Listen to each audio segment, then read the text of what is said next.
The Mackenzie Country might not be the first golfing destination that comes to mind, but with top dollar views and top dollar cars, it wasn't hard to find some equally valuable passengers. Joining me, New Zealand cricket legend Stephen Fleming in a BMW 3 Series Touring, one-time PGA Tour winner Phil Tataurangi in an X6, while I'm riding high in the X3.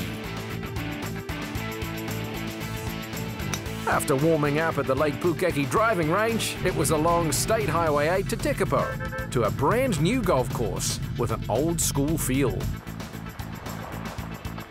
The Cairns Golf Club is a 9-hole course barely a year old, with stunning 360-degree views around the Mackenzie Basin, set within farmland that produces merino. Today, we're hoping it produces birdies. The big moment we've been waiting for. Beautiful day in the Mackenzie Country. Let's meet the opposition. What a joke that is. We've got Phil Tataurangi here. Phil, have you played Mackenzie golf before? Well, I've played Alistair Mackenzie design golf courses, but nothing in the Mackenzie Country. Are you looking forward to this? Absolutely. What a great backdrop. Fantastic, isn't it? Feeling right about the world. And the other man, of course, is the local, really, because he's from Christchurch. Stephen Fleming. Stevie. Hello, mate. Good to see you, man. Nice to see you. Have you been down here before? Just recently with the skis on with the family, which was outstanding. So now to be putting the golf shoes on is probably even better. The Cairns is a modern golf and housing development within a setting that feels like time forgot. Farmer Andrew Simpson owns 10,000 hectares of farmland around the Mackenzie Country, and he's proud of his latest piece of alpine paradise. Tekapo is the unsung hero of the South Island, really. It's very a natural golf course, and we're very proud that the only earthworks were laying the greens and the tee blocks. And keeping this glacial golf course unspoiled was the aim of first-time designer Barry Johnston.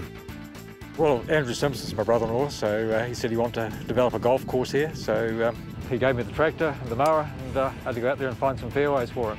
We wanted to do what old Tom Morris used to do, and that was to find out where greens could be grown, or where nice little indentations in the land, and where there was good soil, and then we worked backwards from there to find out where the tees would be. It took about 3 hours on the back of an envelope, but there was the cutting of the grass took a lot longer. So yeah, it was just unfolded naturally, and no matter how many times I thought about it, I don't think I could improve it. I'm high on these courses. You couldn't find a more rustic-looking course in New Zealand, with old farming fence posts used as distance markers. The pile of stones are known as cairns in Scotland, which is where the course gets its name.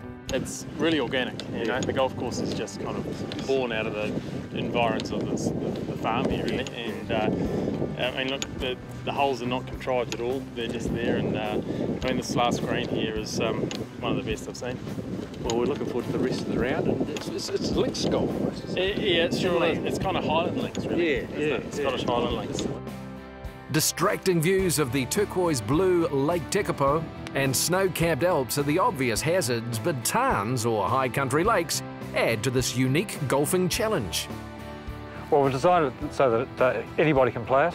My 84-year-old mother has played the course without losing a ball, so although there's quite a bit of water on the course, the bigger hitters can go for the green and take on some risk, but if you haven't got the power to get over the water, you can always go around it. It's designed to be an interesting course, a lot of strategy, and you've got to think your way around to avoid losing the balls.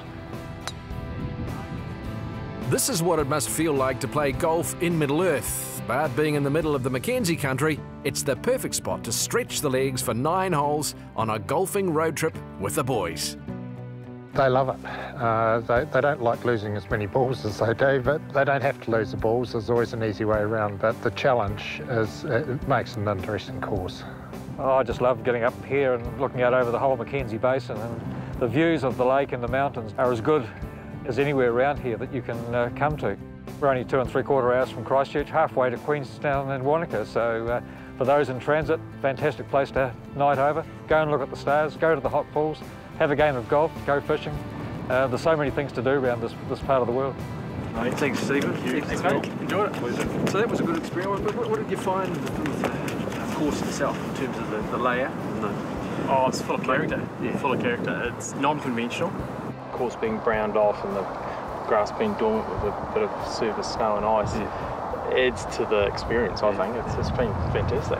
The vision to do something like this, you see a piece of land and you often wonder the top courses how they start off, but to see guys with a passion and a vision to do this and have it come to fruition is, I think, it's a great achievement. You know, it's not over-engineered. It's not over-compromised. It's just here. It's just raw golf. It's lain for centuries. Right, I think we're hungry. Yeah. We've got a feast and a half just for you. All that we're going to eat is from the farm itself, so how good is that? Magic. Great finish. Fantastic. Just a short iron away from the Cairns is Pepper's Bluewater Resort, the perfect spot to escape the alpine chill. The cosy resort has hotel rooms overlooking Lake Tekapo, as well as 1, 2 or 3 bedroom villas. An ideal lad's pad. Our golfing trail is nearing the end of day 1, but our food trail is just heating up. Pepper's Bluewater chef, Dean Robinson, is rustling up a feast straight off the Mackenzie High Country.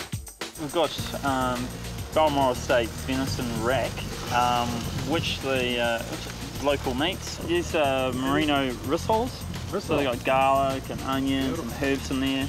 I'm looking at the lamb very closely, with taking lamb and other top-end produce into India, so that would fetch quite a few rupees by the look of it. It's a beautiful piece of meat. Tell me, with the climate in India, you see too many people whipping out the old barbecue. No, the barbecue's it's not a big starter at this stage. But that could be the next thing. Yeah. You might buy a rack of lamb and get a barbecue with it.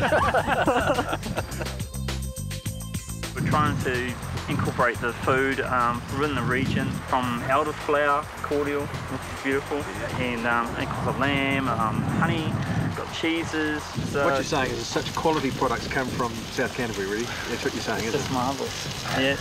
I rest my case. Yeah. Time to fuel up and rest up for day 2 of our South Island golfing road trip.